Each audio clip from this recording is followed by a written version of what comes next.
Hi folks, welcome to the Decoy Shed. Today we're talking with Spencer Tinkham. Hi Spencer, thanks for joining us. Thank you. Tell us a little bit about yourself. Where are you from? My name is Spencer. I'm from Norfolk, Virginia, Southeast Virginia, and I hunt on Back Bay and a little bit of Currituck.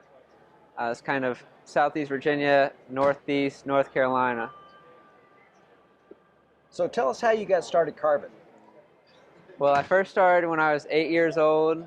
My grandfather gave me a pocket knife, and I started carving just scrap pieces of wood into anything I could think of, from little boats to dogs and birds and ducks. And I used to feed ducks out on the pier, feed them corn in the morning, and I'd just carve the ducks as they ate at my feet.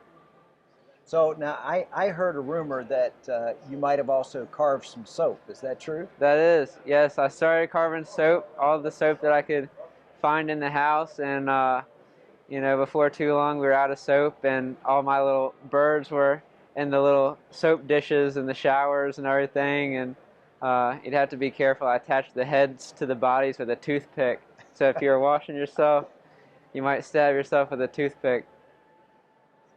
And so you said you started carving at 8. Now you've been pretty successful with this carving thing, right? Yes, sir. So tell us about some of the awards that you've won.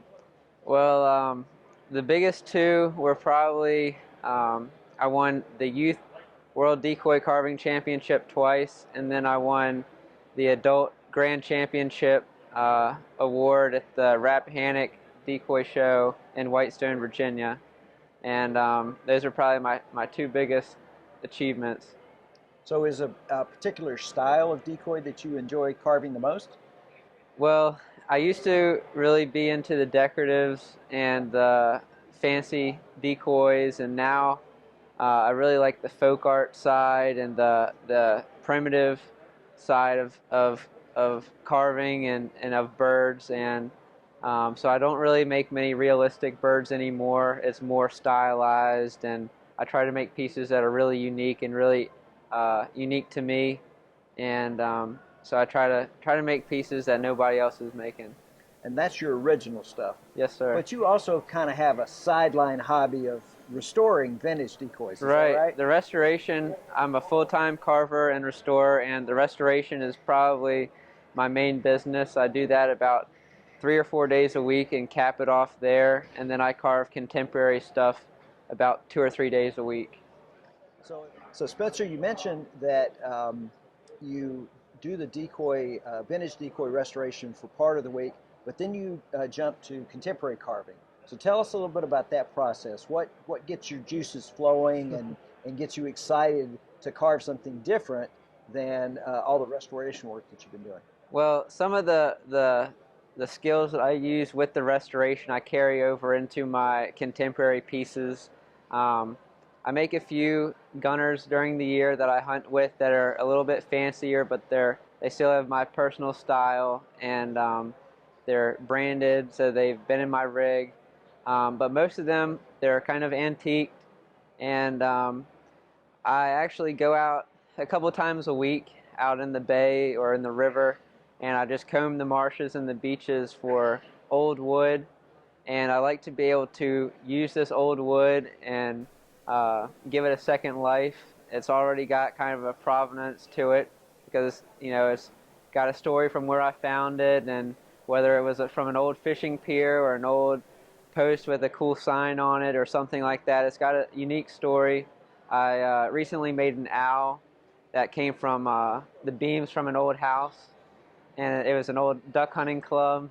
Nice. That was on an island. And so usually I'll go out in the marshes and the rivers, and I don't really know what I'm going to be making, but I'll see birds around me, see different things around me, and I kind of get inspired to make something, and I take those ideas and I put them into the pieces of wood that I find.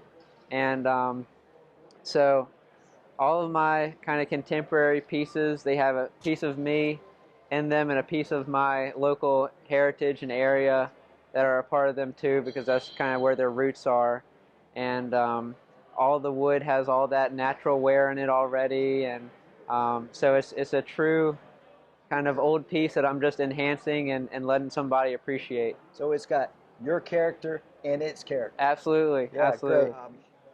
So Spencer, if they were going to contact you about your art, what would be the best way for folks to contact you? The best way is through email. My email is spencertinkham@gmail.com.